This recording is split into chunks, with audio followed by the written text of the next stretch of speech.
Are your dietary considerations keeping you from walking a Camino? Then this video is for you. If not, well, it's some pretty good information, so watch it anyway.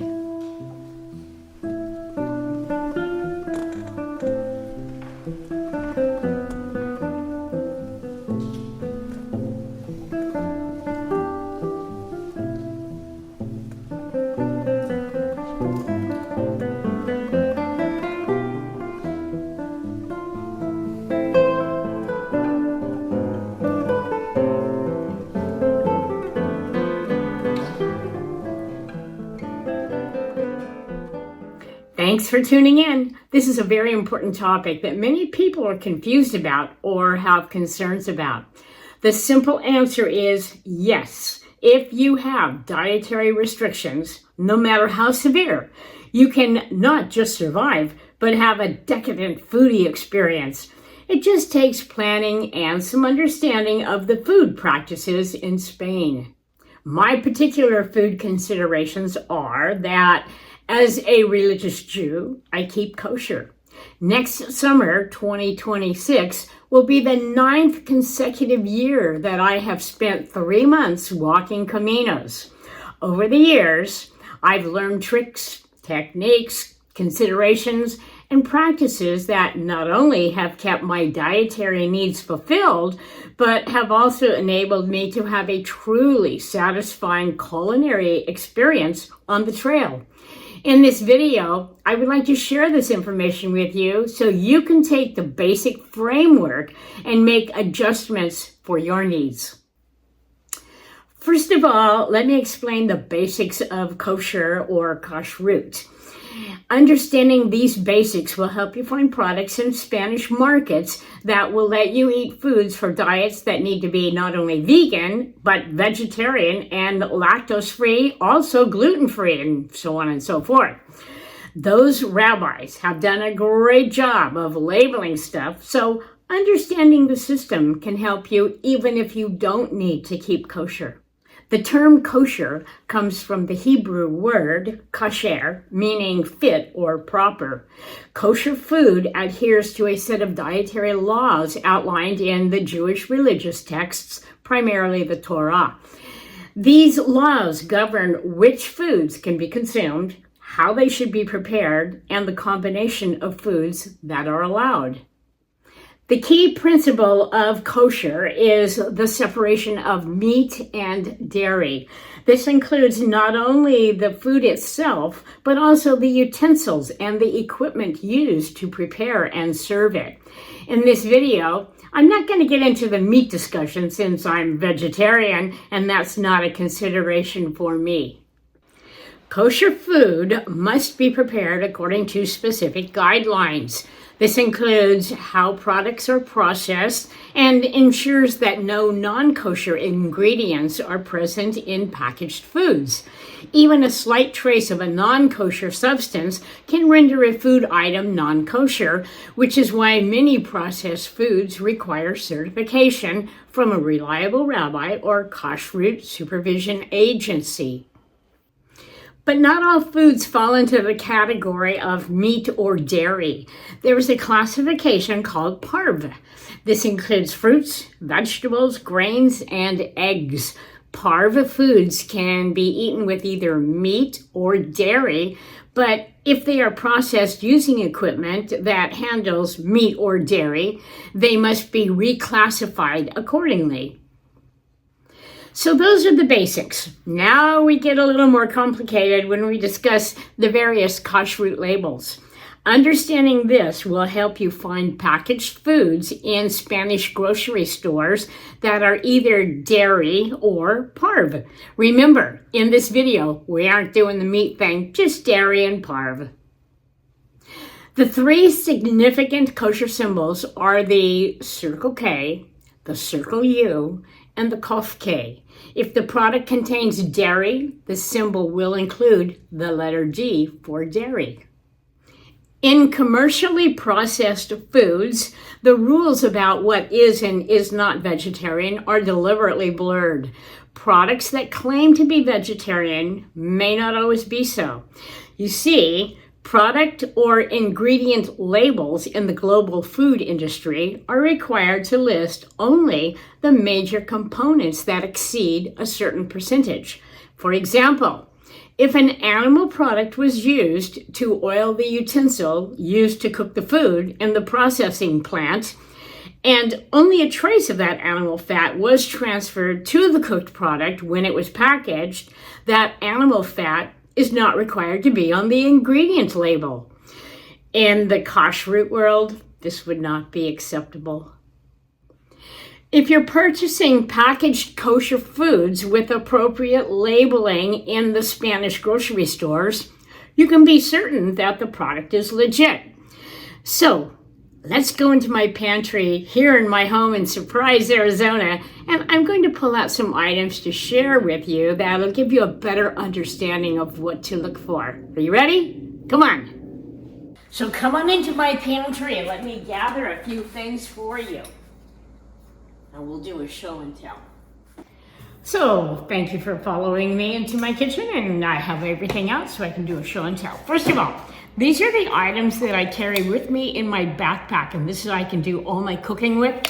It's my little silicone bag. I can put my veggies and stuff in there and put it in Chef Mike and microwave and, cook it. This is my bowl. And then here's my spork. So all of my utensils and cooking and eating stuff is all kosher. All right, so now let's start off with some small things. Okay, these are just blue diamond nuts, all right? This one is the bold salt and vinegar one, and this one is the street corn. Okay, you would think street corn. Okay, that's got cheese and blah, blah, blah, blah. And this one just has salt and vinegar. Wrong. If you look on here, this one says OKD. This one is a dairy one. So there's some dairy in the salt and vinegar. But this one is an OU plain. So there's no dairy in here. Interesting, huh? Okay, so there's the nuts. Those are good. Okay, Pringles. Yeah, Pringles. Okay, this one is cheddar cheese. That one's going to be dairy, and this one is sour cream. They're going to be dairy. Here's a trick about these cans. These are wonderful, by the way, and I learned this from my friend Andrea in Northern California. Hi, Andrea.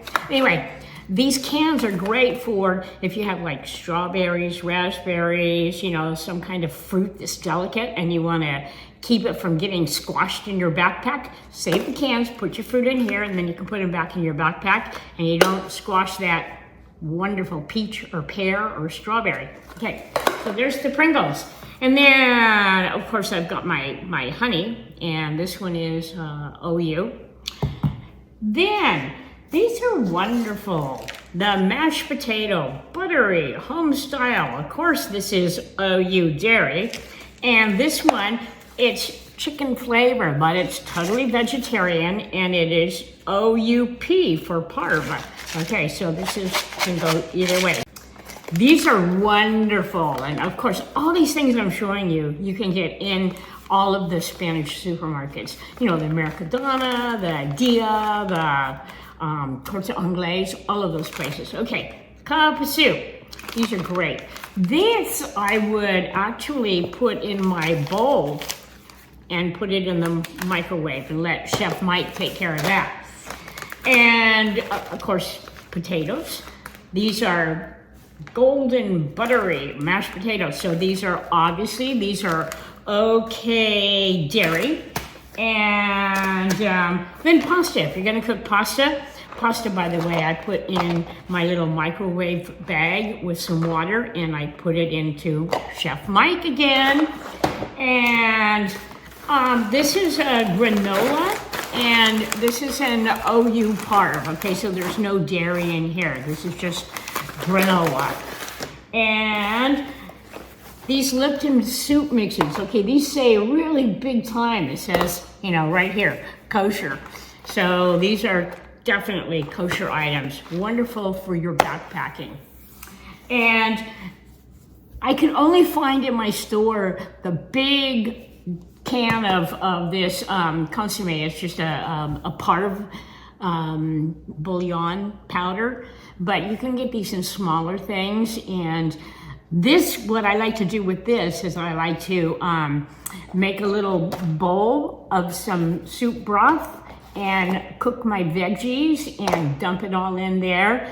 Maybe even microwave some rice or something like that and use this to flavor it. Really good stuff, really handy. And of course in the small packs, in the little containers, it's lightweight and easy to put in your backpack.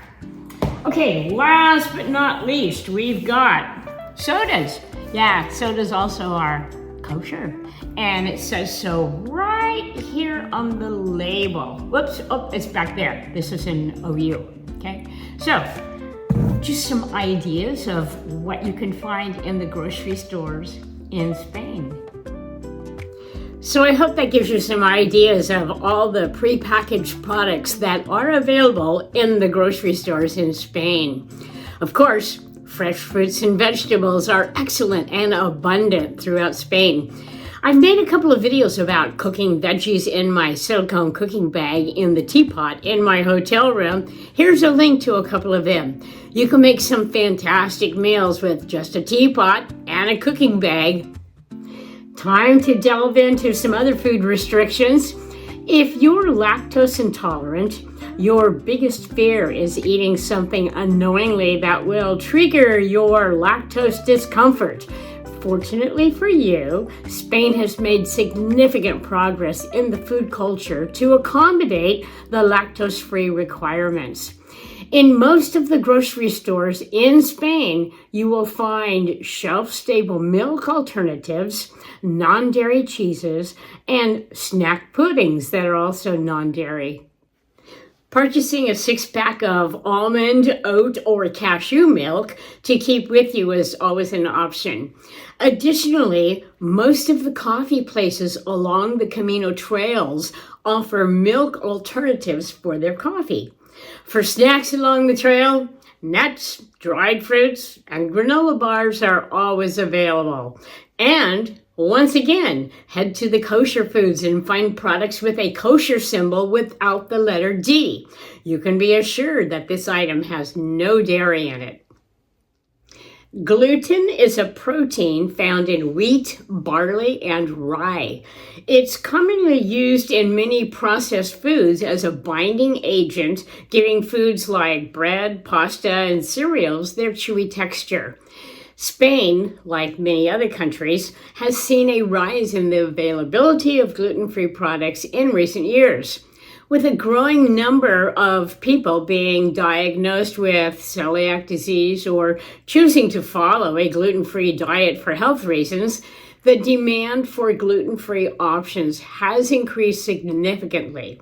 This has led to an increase in the availability of gluten-free products in supermarkets, health food stores, and specialty shops throughout Spain. It's important to note that while Spain has become more accommodating to those following a gluten-free diet, it's still essential to check the labels and ingredients carefully, as some products may contain hidden sources of gluten. Look for the sin gluten label, which indicates that a product is gluten-free and safe to consume. I have a dear friend in Santiago who is the chef owner of the Greenhouse vegan restaurant just a couple of blocks from the cathedral. I've asked Shanta to video chat with me and give you the inside story of what she hears from pilgrims and has experienced over the years of living and working in Santiago, providing food for her vegan clientele. Hi Gigi, thanks for inviting me to join you on your podcast. The idea started from personal cravings. Having lived in Galicia for several years, I realized that the local cuisine was a bit too limited for my tastes. And coming from Hong Kong, I was missing the bolder Asian flavors, especially chili and spices. And around the same time, I was talking to pilgrims who were frustrated at the fact that there wasn't a lot of vegan and vegetarian options whilst walking the Camino. So I decided then to research vegan nutrition and create vegan versions of my favorite street food. And I eventually found a little place that was big enough for me to handle and started my own business. The success of it is due to the number of people who love our food as much as we do. And I get to eat as much curry, noodles and stew as I like. In my opinion, the biggest misconception of pilgrims on the Camino is assuming that local businesses understand their dietary needs. A lot of them expect Galicia to have the same options and to be on par with their home countries. But the reality is that in Galicia, a lot of locals are still coming to terms with modern cuisine and terminology. This is a red meat and bread-based culture. So even the concept of vegetarianism is a difficult one for them to adapt to. My advice is simple. Don't assume that people understand what you need, and be very specific about what you can and cannot eat. 6 years ago, there were not a lot of options for specific dietary needs, but that is certainly changing. In the last few years, I think that more albergues are offering hearty vegan dinners. There are many restaurants that now have plant-based options. And certainly this season, I've had a lot of happy pilgrims telling me stories about amazing food in unexpected little towns along the Camino routes. I believe that vegans are having to compromise less, and that vegetarians are not having to rely as much on tortilla, French fries, and 3-ingredient salads to see them through. Over the years, there's been so many stories that I've collected that I might have to write a book. From the Halloween night when a dozen customers turned up dressed as nuns, bringing laughter and mischief to the place, to an evening when it was my day off and I opened to feed a few hungry vegans. What started as a simple meal turned into an impromptu jam session with bottles and spoons and plates being used as instruments as part of the band. It's never boring.